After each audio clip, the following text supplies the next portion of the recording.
¿Qué tal? Buenas tardes, ¿cómo están? Está hablando un poco del síndrome túnel carpiano, ¿verdad? Por anatomía hace un pequeño refresco, ¿verdad?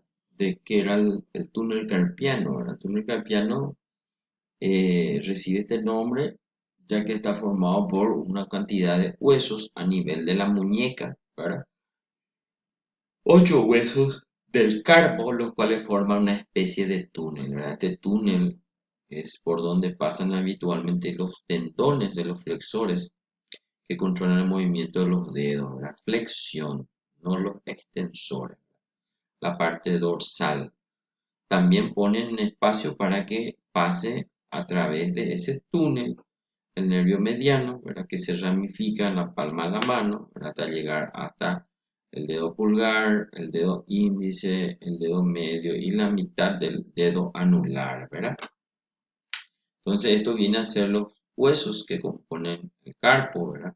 Y en esta zona es donde atraviesan todos estos tendones y por ahí, como dice su nombre, pasa por el medio el nervio mediano.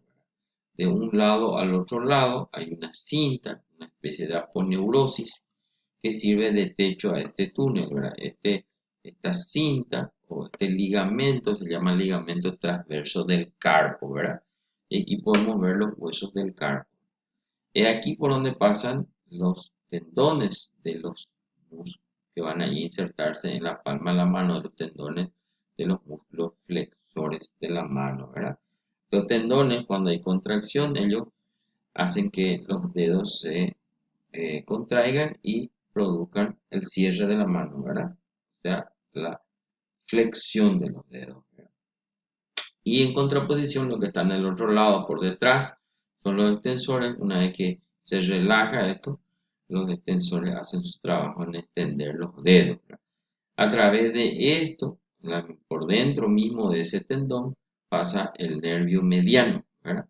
Que es el que le va a dar la inervación a la parte, como estuvimos diciendo, el dedo, índice, mediano y la mitad del anular. Por fuera de este tendón, por fuera pasa el nervio y la arteria cubital, ¿verdad? O sea, en esa zona ellos no se ven afectados en caso de que esto se comprima.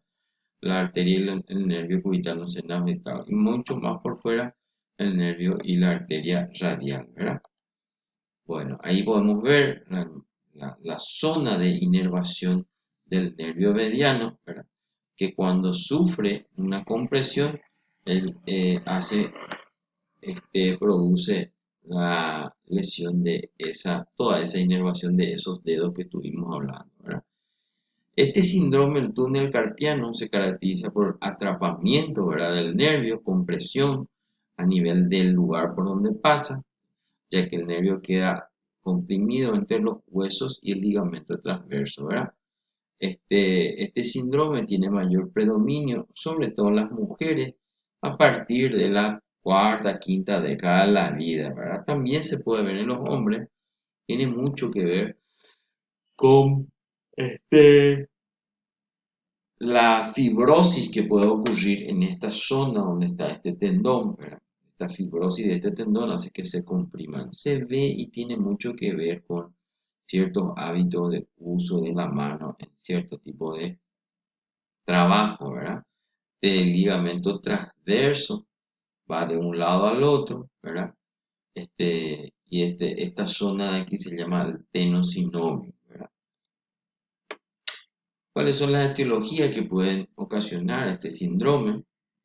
Los microtraumas por los cuales son causados por movimientos repetitivos, como por ejemplo escribir a máquina o utilizar el teclado, golpes fuertes, ¿verdad? Que se pueden realizar con la muñeca, ¿verdad? Muy de seguido, ¿verdad? La artritis, lo cual produce una inflamación de la articulación caracterizada muchas veces por dolor y la limitación en los movimientos de la muñeca.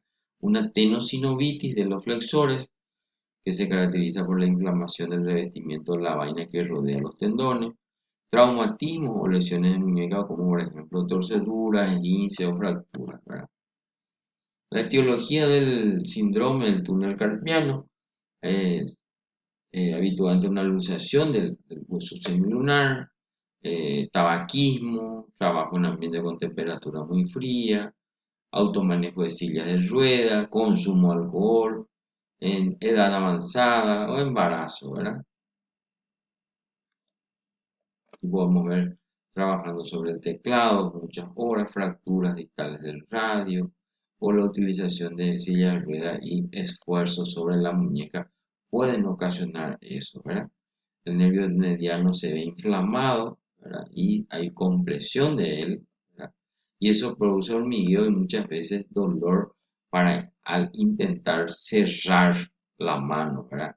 Sobre todo habla la semiología cuando el paciente habla cuando trata de agarrar un vaso, ¿verdad? Fácilmente ellos prefieren mucho dolor en la palma de la mano, ¿verdad? Hormigueo, los síntomas característicos en la mano y en los dedos, especialmente en los dedos pulgar, índice y medio, ¿verdad? Bueno, los síntomas que habitualmente más frecuentes tenemos es la dificultad para agarrar objetos, debilidad del pulgar, dificultad para hacer puño, para cerrar el puño, sensación de hinchazón de los dedos, pérdida de fuerza de los dedos, y en algunos casos es difícil diferenciar a través del tacto, el frío y el calor, ¿verdad? Ahí se puede ver la zona que habitualmente se ve afecta, ¿verdad? Al paciente le cuesta bastante realizar ciertas maniobras, ¿verdad? Y produce bastante dolor, ¿verdad? El diagnóstico clínico habitualmente se hace con ciertas maniobras, ¿verdad? Como el golpeteo a nivel de la muñeca, la estructura del nervio mediano, ¿verdad? Signo del tinel, donde se percute el ligamento anular de la muñeca, con un martillo de reflejo para determinar si existe o no compromiso del canal carpiano, ¿verdad? O el túnel carpiano, ya que las percusiones a veces producen una sensación de calambre sobre los dedos, el segundo y el tercero, ¿verdad? Y el signo de Fallen se realiza una flexión palmar de la muñeca en 90 grados durante un minuto, lo cual reduce el espacio del túnel, desencadenando habitualmente un hormigueo que tiene la distribución de los dedos, del anular, del pulgar y del mediano, ¿verdad? Del dedo mediano. El signo de Durkheim, se presiona la cara palmar de la muñeca durante unos 30 segundos, lo cual desencadena un intenso dolor, ¿verdad? Otro mecanismo para llegar al diagnóstico ya a través de mecanismos eléctricos, como por ejemplo la electromiografía, la cual permite establecer la velocidad de conducción nerviosa del nervio mediano de tal forma de determinar si existe algún retraso de la conducción sensitiva o motora, si hay daño, si hay disminución, ¿verdad? Habitualmente, la mayoría de las veces terminamos haciendo ese tipo de estudios para graduar el grado de lesión, ¿verdad? Esta clasificación de gravedad hablamos de moderada y severa, las leves alteraciones sensoriales prolongadas, pero con respuestas motoras normales, ¿verdad? El tipo de lesión moderada, hay alteraciones motoras ya prolongadas, como mantener agarrado un vaso durante mucho tiempo, y severo, la amplitud motora está reducida en gran cantidad por el dolor, ¿verdad? Entonces no le permite al paciente ya prácticamente mover las manos del dolor. Casi siempre los pacientes llegan a este grado de lesión, ya hay que tratar un tratamiento mucho más agresivo, ¿verdad?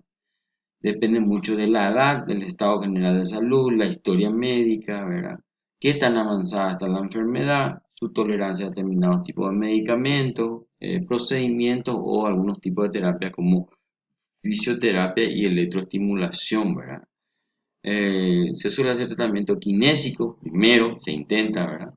Con antiinflamatorios, infiltraciones con cierto tipo de antiinflamatorios corticoides, el masaje, el cual sirve para liberar las adherencias del nervio mediano, la crioterapia, también trabajo manual, es la aplicación de frío sobre el organismo, sobre esa zona. Se suele utilizar láser, el cual acelera el proceso de cicatrización, disminuye el edema y provoca bastante analgesia, ¿verdad? Los ultrasonidos elimina adherencia interna, ¿verdad? Y la electroestimulación fortalece los flexores de la muñeca y los dedos, realiza ejercicio de estiramiento de la articulación y la reeducación de la funcionalidad de la mano, ¿verdad? Ejercicio de fortalecimiento, ¿verdad?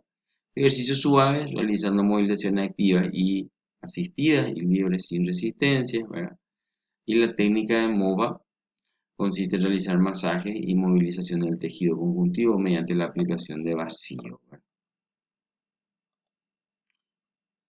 Si no funciona ninguno de estos tipos de tratamiento, ¿verdad?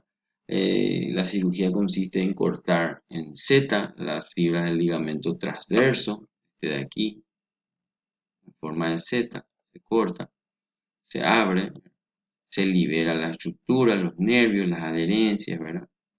Sin embargo, si las vainas de los tendones están engrosadas, pueden extirparse dando más espacio al nervio dentro del túnel, ¿verdad? Entonces, con estos instrumentales se separa, se identifica el nervio y se libera, ¿verdad? Porque esa compresión es la que está provocando todo el daño y el dolor. Aquí una cirugía donde estamos liberando el nervio mediano, ¿verdad? Con mucha delicadeza, ¿verdad? Con estos separadores, son separadores autoestáticos, ¿verdad? Se infiltra habitualmente en forma local o se puede hacer un bloqueo, ¿verdad? Si es, dependiendo mucho del tiempo de evolución de la lesión, ¿verdad? Y del grado de lesión, ¿verdad? Entonces, ¿cuáles pueden ser las complicaciones del tratamiento quirúrgico? Una cicatriz hipertrófica infectada o dolorosa, rigidez de la articulación, sobre todo en la articulación entre las falanges, por inmovilización prolongada, ya que se hace una especie de medio yeso, una férula, o se utiliza muchas veces una muñequera, ¿verdad? La utilización de incisión transversal en la muñeca, hematomas palmares por lesión vascular o alteraciones en los tendones flexores que puede ocurrir, ¿verdad? Sobre todo si la cirugía es bastante cruenta por las adherencias. Tratamiento farmacológico, estuve diciendo, se puede hacer una inyección de corticoides, funciona bastante bien por un tiempo, ¿verdad? Hasta que eso pasa el efecto de los corticoides vuelve a aparecer, ¿verdad? Se suele inyectar directamente ahí en ese lugar, buscando la inserción de los tendones, ¿verdad? El sistema inmunitario, ¿verdad? Regular la inflamación y diuréticos, sirve para controlar el edema, un medicamento antiinflamatorios como las alfa-amilasas son bastante útiles, ¿verdad? Las vitaminas complejo B, ¿verdad? Para la producción de anticuerpos y acuérdense que la vitamina B también es un antineurítico, ¿verdad? Medicamento analgésico para disminuir el dolor, la analgesia, ¿verdad? Y la infiltración habitualmente de corticoides, ¿verdad? Se puede utilizar cortisona, y otros tipos, ¿verdad?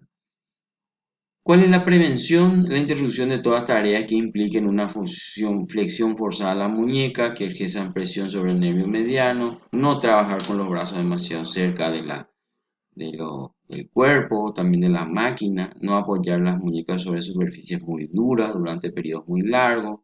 Acuérdense que hay unos acolchados para el manejo de los mouse en las computadoras, eso es justamente para dejar sobre la muñeca en esa porción. Tomar descansos regulares cuando se realizan movimientos muy repetitivos en la muñeca para permitir que las manos y la muñeca tengan un tiempo para descansar. Acuérdense la obesidad también, tener un peso adecuado. Al utilizar bastante un teclado hay que ajustar la altura del asiento en modo que los antebrazos estén al mismo nivel del teclado, de tal forma a evitar flexionar la muñeca para escribir, ¿verdad? Muchas gracias, espero que le haya servido, una patología bastante común. Nuestros padres o nuestros tíos o personas mayores habitualmente tienen y acuden a nosotros para salir de la duda y nosotros les podemos guiar en el tratamiento. Desde ya, muchas gracias. Fuerte abrazo.